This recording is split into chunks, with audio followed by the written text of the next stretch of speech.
여러분 안녕하십니까? 한 주간의 교계 뉴스와 함께하는 C채널 리포트입니다. 먼저 첫 소식부터 전해드립니다. 도널드 트럼프 미국 대통령이 예루살렘을 이스라엘의 수도로 선언한 이후 중동 지역의 갈등이 최고조에 이르고 있지만 꿈과 환상 속에서 예수님을 만났다는 무슬림들은 여전히 증가하고 있습니다. 중동 선교의 중요성이 그 어느 때보다 강조되고 있습니다. 김효정 기자가 보도합니다. 중동과 중앙아시아 지역에서 11년 동안 선교사로 활동해온 톰 도일 목사. 그는 현재 중동 지역에 100개가 넘는 테러리스트 단체가 활동하고 있으며 위기 상황은 최악으로 치닫고 있다고 증언했습니다. 기독교에 대한 핍박도 거세지고 있지만 박해 속에서 교회는 오히려 성장하고 있다고 언급했습니다. 꿈과 환상을 통해 예수님을 만났다는 무슬림들의 수가 여전히 폭발적으로 증가하고 있기 때문입니다. In my dream, when Jesus had his arm around me, I never felt so safe with a man in my whole life. She said he loved me more than my father did. IS의 잔혹함 등의 염증을 느끼고 정부의 불신이 커진 이들이 꿈을 통해 예수님의 사랑과 평안을 경험한 이후 빠르게 마음을 열고 있다는 증언도 나왔습니다.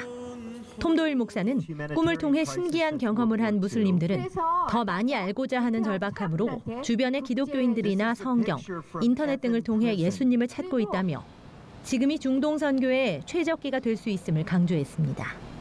Amazingly, Jesus is reaching out to Muslims. He's calling us to do the same. That believers here will catch the vision of what God is doing. 톰 도일 목사는 지금 중동인들은 복음을 받아들일 준비가 돼 있다며 두려움을 버리고 그 땅에 복음을 전파할 순교자적 사명이 요구된다고 덧붙였습니다. 10년의 긴 시간 동안 이사회 파행이 지속돼 어려움을 겪었던 침례신학대학교가 다시 정상화의 길로 들어섰습니다. 기독교 한국침례회 안희목 총회장은 총회와 학교가 함께 위기의식을 갖고 마음을 모아 교단의 새로운 역사를 쓰게 됐다며 기쁨의 소감을 밝혔습니다. 조홍영 기자가 보도합니다. 학교법인 한국침례신학원 이사회가 10년 만에 정상화의 첫걸음을 내딛었습니다. 지난 29일 천안 예전교회에서 조현철 이사의 긴급 처리권으로 모인 6명의 이사들은 이사회를 열고 공석이었던 개방이사와 교육이사, 일반이사와 일반 감사 등 총 9명을 전원 합의를 통해 선출했습니다.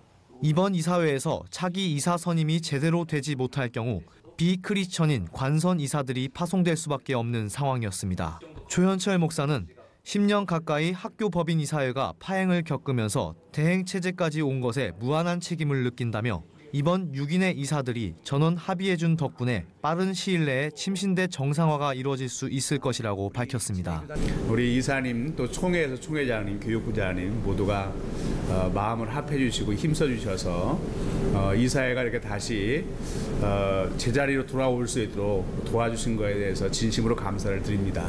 그리고 선출된 이사에 대해서는 조현철 이사장 직무대행이 학교법인 사무국과 협력해 선출된 인원들의 신원 조회를 거친 후 교육과학기술부의 승인 요청을 받으면 법적인 이사로 올라가게 됩니다. 총회장 안희묵 목사는 오늘은 교단의 역사적이고 감격스러운 날이라며 지난 10년 동안 신학교에 여러 많은 갈등과 어려움이 있었는데 이곳에 모인 목사님들이 한마음이 되어 중요한 결단을 내렸다고 밝혔습니다. 정상화되지 못하고 교단과 많은 사람들에게 아픔을 주었던 우리 침신이 오늘 학교법인 우리 침례신학원이 오늘 정상화가 되었습니다. 진행된 이 긴급처리권 이사회를 통해서 이렇게 좋은 우리 교단과 한국교회에 좋은 소식을 전하게 돼서 정말 기쁘고 감사합니다. 침신이사회는 이번 합의안에 대해 문제 제기를 하는 경우 지난 제107차 정기총회에서 학교 문제에 대해 법적 소송을 제기한 대의원에 대해서는 면직한다는 결의에 따라 법과 규정대로 처리해 어렵게 마련한 학교 정상화를 지켜나갈 것이라고 목소리를 높였습니다. 대한예수교장로회 대신총회가 성공적인 평창 동계올림픽을 염원하며 전진대회를 개최했습니다. 기독 서포터즈로 초청된 성도들은 선교올림픽을 이룩하며 세계 복음화와 평화를 위해 간절히 기도했습니다. 김보림 기자입니다. 알록달록 오색 빛깔을 띠는 96개의 평창 동계올림픽 출전 국기를 든 기수단들이 예배당으로 입장합니다. 대한예수교 장로회 대신 총회가 개최한 기독 서포터즈 발대식에 참석한 1000여 명의 성도들은 올림픽 개최국인 대한민국을 찾는 전 세계 모든 사람들에게 복음이 전파되길 염원합니다. 평창 올림픽을 통해서 예수님이 전해지는 것, 복음이 전해지는 것이고, 그리고 저희 기독교가 좀 더 나라에서 더 영향을 많이 미칠 수 있는 바람으로 저도 기도하려고 오늘 이 자리에 왔습니다. 이어 올림픽을 통한 인류 평화와 남북 화해, 출전 선수들의 안전, 국위 선양을 위해 뜨겁게 기도하는 시간을 가졌습니다. 성령이 임하시면을 주제로 말씀을 전한 예장 대신 유충국 총회장은 선교 올림픽이 되기 위해서는 먼저 무거운 것을 벗어던져 신앙의 경주에서 승리해야 한다고 권면했습니다. 우리가 정말 앞으로 전진하는데 방해되는 것이 있다고 한다면 그것이 습관이든 그것이 사람이든 과감하게 던져버리지 않는 한 결단코 신앙의 경주에서 승리할 수 없다고 한다면 버릴 것 과감하게 버리셔서 멋지게 신앙의 경주에서 승리하시기를 주님의 이름으로 축원합니다. 유 총회장은 이어 하나님이 도우시고 기뻐하시는 올림픽을 통해 세계 복음화를 이룰 수 있도록 기도에 힘쓰자고 말했습니다. 발대식을 통해 탄생한 서포터즈단은 올림픽이 열리는 기간 각 노회별 선정된 올림픽 출전 국가와 선수들을 응원하며 선교 올림픽을 만들기 위해 앞장설 것을 다짐했습니다. 치열해지고 있는 영적 전투에서 목회자 혼자 살아남기란 쉬운 일이 아닙니다. 예수님의 제자를 길러내고 목회자의 동역자로 성장시키는 셀 목회가 다시 주목받고 있습니다. 김효정 기자입니다. 셀 가족들을 이끌고 있는 리더들이 모여 삶과 신앙, 비전을 나눕니다. 진짜 제자가 돼야지만 진짜 제자가 세워진다고 하셨잖아요. 그냥 내가 인정에 매이는 게 아니라 진짜 한 사람을 영혼으로 바라보는 마음이 되게 필요할 것 같다는 마음이 들어서 셀의 리더 역할을 맡은 담임 목사는 구성원들에게 칭찬과 격려를 해주고 때로는 날카로운 꾸중도 서슴지 않습니다. 네 인생에 말도 안 되는 말이 들리고 또 그런 환경에 태풍이 몰아쳐도 절대로 흔들리지 말고 알곡으로 100점짜리 제자가 되라 이 말이야. 교회를 앞서 섬기며 목회자와 신앙의 비전들을 공유하고 이를 다시 자신에게 맡겨진 교회의 구성원들에게 전하고 있는 리더들은 목회자의 가장 중요한 동역자이자 조력자입니다. 소그룹을 통한 제자화로 교회의 본질을 회복하는 셀 목회의 노하우를 공유하기 위해 마련된 셀교회 컨퍼런스는 올해로 6회째를 맞았으며 전국 목회자와 성도, 중국교회 지도자 등 400여 명이 참가했습니다. 셀교회에 대한 비전을 가진 박영 목사는 2003년 교회 개척 당시부터 셀 중심 체제의 사역을 시작했고 초대교회에서 보여주는 성경적인 교회의 본질을 가지고 이를 현 시대에 맞게 구현해 간다는 목표로 원룸에서 시작한 셀 목회는 7년 만에 1000평 성전 건축을 가능하게 했고 650여 명으로 불어난 교인 중 청년들이 20%에 이를 정도로 건강한 교회를 만든 원동력이 됐습니다. 박 목사는 셀 목회는 성령의 임재가 있는 셀그룹 위에 군사들을 세우는 것이라며 가장 중요한 것은 성령의 임재와 역사라고 강조했습니다. 성령님이 세우신 바로 마가다로 임하신 그분이 세우신 초대교회이기 때문에 셀교회를 하겠다는 이 가치 비전을 붙잡으면 성령님이 따라와요. 그리고 그 위에 제자와 리더를 길러내는 제작 공장인 셀 리더 학교의 시스템을 도입한다면 셀 목회는 반드시 성공하게 된다고 덧붙였습니다. 박 목사는 점점 치열해져가는 목회 환경 속 셀 목회의 중요성은 더욱 강조되고 있다며 예수님이 세우신 전략인 제자화만이 마지막 시대 영적 전투에서 승리를 가져다줄 해법이라고 말했습니다. 이어서 그 밖의 교계 소식 전해드립니다. 서울특별시와 서울특별시 교회와 시청협의회가 지난 25일 서울 시민을 위한 신년기도회를 열고 나라와 민족, 평화통일과 서울시를 위해 마음을 모아 기도했습니다. 말씀을 전한 정도출 상임부회장은 예수님을 생각하며 말씀과 기도에 충실하자며 이 땅의 백성들이 예수님을 바라볼 때 수많은 문제가 해결될 줄 믿는다고 선포했습니다. 이날 조찬기도회에는 박원순 서울특별시장이 참석해 모두에게 하나님의 은총이 가득한 복된 한 해가 되길 바란다며 의에 줄이고 목마른 자는 복이 있나니 그들이 배부를 것이라는 마태복음의 말씀을 따라 정의와 공의가 강물처럼 흐르는 서울시 공동체가 되길 바란다고 전했습니다. 한국기독교교회협의회가 2018년을 에큐메니칼 운동 활성화의 원년으로 삼고 민족 공동체의 치유와 화해를 위한 실천에 전력하기로 했습니다. 교회협은 제66회기 첫 정기실행위원회를 열고 에큐메니칼 운동의 근간이 될 일천 토대교회, 1만 평생회원 세우기 운동과 에큐메니칼 공동선교기금 운동을 펼쳐나간다는 계획을 밝혔습니다. 또 제주 4.3 평화재단, 노근리 국제평화재단, 5.18 기념재단 등과 협력 관계를 구축하고 부활절을 맞아 세월호 유가족, KTX 해고 노동자 등 고난받는 이들을 찾아 부활의 의미를 되새기기로 했습니다. 대한예수교장로회 합신총회가 지난 26일 정부 서울청사 후문에서 동성애 개헌 반대와 여성가족부의 젠더 이데올로기 성평등 정책 반대를 위한 기자회견을 진행했습니다. 이장 합신 박삼열 총회장은 여성가족부의 급진적 젠더 이데올로기 성평등 정책은 대한민국의 헌법을 거스른다며 동성애와 트랜스젠더 등을 포함한 다양한 성별 정체성과 성적 지향을 폐기할 것을 강조했습니다. 합신총회는 여성가족부가 실질적인 양성평등을 위한 정책 개발에 앞장서고 사회적 갈등을 유발하는 정책을 만들지 말아야 한다며 국가기관에서 반헌법적 정책을 만들어 국민을 기만한 정현백 장관은 퇴진해야 한다고 촉구했습니다. 미래목회 포럼이 지난 29일 2018 설날 고향교회 방문 캠페인을 위한 기자간담회를 열어 농어촌 교회의 어려운 상황을 알리고 위로하는 설날 캠페인 계획을 밝혔습니다. 포럼 관계자는 미자립교회 목회자는 택시 운전과 택배 등의 일을 하며 어렵게 생활을 꾸리고 있다며 농어촌 교회의 경우는 이 같은 일자리마저 구하기 어려워 한국교회의 도움이 절실하다고 전했습니다. 미래목회 포럼의 이번 캠페인은 서로사랑 캠페인의 일환으로 올해 13년 차를 맞으며 한국교회 내 빈부격차를 해소하고 농어촌 교회 목회자를 위로하자는 취지로 기획됐습니다.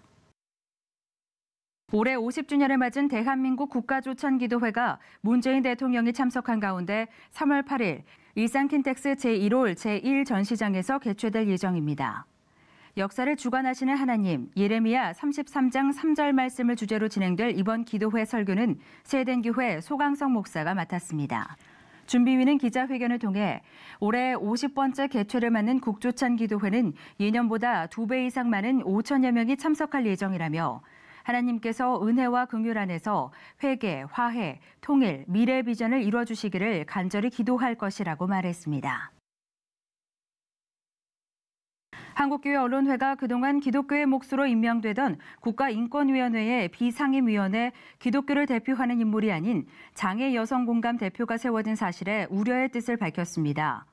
언론회는 이것은 기독교에 대한 예우를 저버리는 것이라며 문 대통령과 국가인권위원회의 동성애 등 성적 지향이 담긴 차별금지법 제정을 서두르기 위한 포석으로 의심된다고 비판했습니다.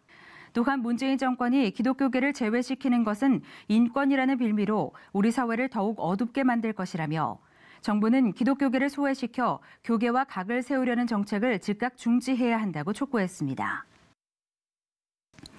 호남 지역 출신 3,700여 지도자들의 모임인 호산나 선교회가 소강성 목사 대표회장 취임 감사 예배와 2018 신년 할애회를 진행했습니다. 제38회 호산나 선교회 대표회장에 취임한 소강성 목사는 자신의 고향을 사랑할 수 있어야 타 지역도 사랑할 수 있는 마음을 가질 수 있다며 호산나 선교회를 통해서 국민화합과 민족화합의 길을 열어갈 것이라고 다짐했습니다. 감사 예배에서 말씀을 전한 충신교회 박종순 원로 목사는 한국교회가 신앙의 본질을 버리고 비본질적인 것에 전력 투구하고 있다며 예수님을 다시 찾는 운동이 한국교회의 운동이 되고 민족운동으로까지 번져나가야 한다고 강조했습니다. 우리나라 거리를 지나다 보면 한 집 걸러 카페가 있을 정도로 커피 수요는 눈에 띄게 많아졌습니다. 이런 현상은 중국도 마찬가지라고 하는데요. 중국의 한 카페 주인은 이런 점에 착안해서 카페를 찾는 이들에게 복음의 메시지를 전한다고 합니다. 중국에서 전해온 소식입니다. Wei Hanye is a native Beijinger. Since 19, he devoted himself into the coffee business. For so long, he was fascinated by the unique smell and delicious flavor. The first time I tasted coffee, I was drawn to the flavor. It's something I had never tasted before. Starbucks was still new to China back then. Chinese people didn't understand how to appreciate this Western drink. Wei was determined to learn more about coffee. He learned how to make it and came up with his own unique recipes. I was so eager to pursue my own passion, but it was not easy. When I faced setbacks, I was frustrated. I knew I could do it, but somehow couldn't make it right. It seemed like something was missing. Wei began spending more time away from his family. His wife felt he was no longer dedicated to the marriage and their children. Then one day, Wei met a Christian friend and shared his frustration and concerns. After a long talk, Wei realized what was missing. He became interested in going to church and he made a decision. The same day, before going to bed, I gave my life to Jesus. I wanted him to help me to become a successful coffee maker. I couldn't do it alone.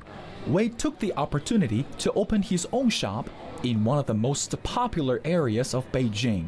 His business grew, and he started riding a bike delivering coffee to his customers. It's like God suddenly opened a faucet. People started to come to my coffee shop. I was overwhelmed by blessings and provision. He taught me so much over the years. Being the coffee shop owner more than 10 years, Wei was grateful about what God has provided for him. Gradually, he began to invite his customers to listen to his story, as well as encouraging young people in China to know about Jesus Christ. People always ask me how I became successful today. It's important for them to hear my stories. It's not about me. God did it for me. Every Friday night, Wei holds Bible study at his coffee shop. He is not afraid of people asking questions. He's passionate about sharing the gospel with everyone who comes in. Wei is a great teacher. He's very patient when explaining different books of the gospel to us. His stories about God touched me. Being successful is not easy, but everyone has the opportunities to achieve their dreams by knowing God and following his principles. Mengfei Li, CBN News, Beijing, China. 영화는 보는 게 아니라 나누는 것이다. 이런 캐치프레이즈가 딱 맞을 법한 문화 프로그램이 있습니다. 매달 한 편의 영화를 보고 브런치도 함께하며 강의를 통해 영화에 대한 생각을 나누는 필름 포럼의 시네마 브런치인데요. 문학적 이해와 상상에 흠뻑 빠져볼 수 있는 필름 포럼의 문화 감성 프로젝트 시네마 브런치. 지금부터 제가 소개해드리겠습니다. 월요일 아침, 영화관 앞 작은 카페가 분주합니다. 자신의 이름을 확인하기도 하고 한 켠에 마련된 따뜻한 커피로 아직 가시지 않은 추위를 녹이기도 하는 시간. 월요일, 시네마 브런치가 시작되기 전 풍경입니다. 지난 2017년 여름에 시작된 시네마 브런치는 기독교 영화관인 필름포럼에서 한 달에 한 번 월요일 오전에 진행되고 있는 프로그램인데요. 그간 내 사랑, 내일의 안녕, 몬스터콜 등 기독교 가치관을 토대로 함께 보기에 좋은 예술 영화들을 선정, 영화를 보고 또 브런치를 먹으며 그 안에 담긴 가치관과 삶의 태도들을 나누는 시간으로 진행해 온 바 있습니다.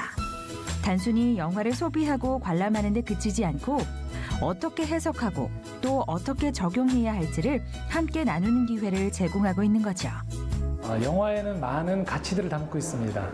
그 안에는 신앙적으로 직접적인 도움을 줄 수 있는 얘기들도 있지만 때로는 보석처럼 일반 예술 영화들 안에서도 저희가 놓치지 않고 잘만 찾아낼 수 있으면 풍성한 영적인 보화 같은 이야기들이 많이 담겨져 있습니다. 그래서 단기적으로는 치유가 일어날 수도 있고요.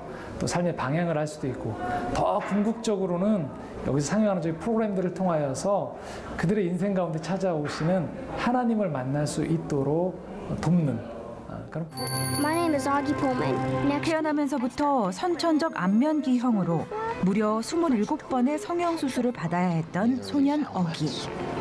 사람들의 시선을 피해 늘 헬멧을 쓰고 그 안에 갇혀 살았던 어기가 가정의 품을 벗어나 학교라는 세상과 마주하게 됩니다.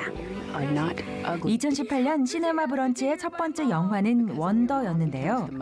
어기와 어기의 가족 그리고 주변 지인들이 편견과 자기중심적 사고에서 벗어나 성장하는 과정을 통해 누구나 인생에 한 번은 박수받을 자격이 있다는 깊이 있는 메시지를 담고 있습니다. You ever thought about having plastic surgery? Dude, this is after plastic surgery. It takes a lot of work to look this good.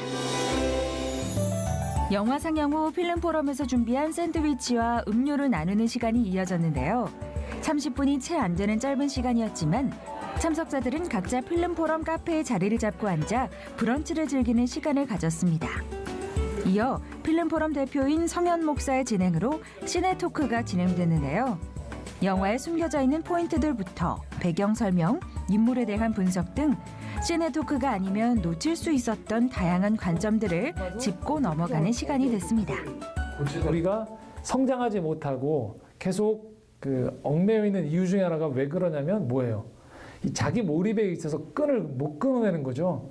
저 사람의 시선, 저 사람의 기대, 이 모든 것들에 이게 이렇게 엉켜 있어서 고리를 끊어내지 못하는. 네, 저희 과천교회는 거룩한 교회 다시 세상 속으로라는 주제로 2018년 시작했는데 이렇게 성도들과 함께 세상으로 이렇게 나오는 게 이 필름 포럼을 찾아서 영화를 보는 게 이 선교의 출발이지 않나. 한 달에 한 번씩 있는 시네마 브런치 시간이 될 때마다 참여하고 있는데 또 이제 목사님 설명을 들으니까 제가 그때 느끼지 못하고 파악하지 못하고 이해하지 못한 것들을 더 깊게 이해할 수 있어서 정말 잘 왔다는 생각이 들더라고요. 봤던 영화인데. 상영관은 딱 2개. 멀티플렉스에 익숙해져 있는 현대인들에게는 보잘것없이 느껴질 수도 있습니다. 하지만 우리 기독교인들이 언제나 놓치지 말아야 할 것이 있다면 그것은 바로 그 안에 담긴 내용을 보는 눈이겠죠. 현대를 살아가는 이들에게 익숙한 영화라는 매체를 통해 우리가 놓치고 있었던 기독교적 시각을 발견하고 그것을 우리 실제 삶에 적용해 볼 수 있는 기회. 좋은 영화관 필름 포럼의 시네마 브런치였습니다. 평창 동계올림픽이 이제 다음 주로 다가왔는데요. 올림픽과 패럴림픽 기간에는 평창과 강릉 등 개최 지역 8곳에서 통행료가 면제된다고 합니다. 설 연휴도 있으니까요. 강원도를 찾아가시는 분들이 많았으면 좋겠고요. 우리 선수들이 힘을 얻을 수 있었으면 좋겠습니다. 오늘 순서는 여기까지입니다. 저는 다음 시간에 찾아뵙겠습니다. 시청해주신 여러분 고맙습니다.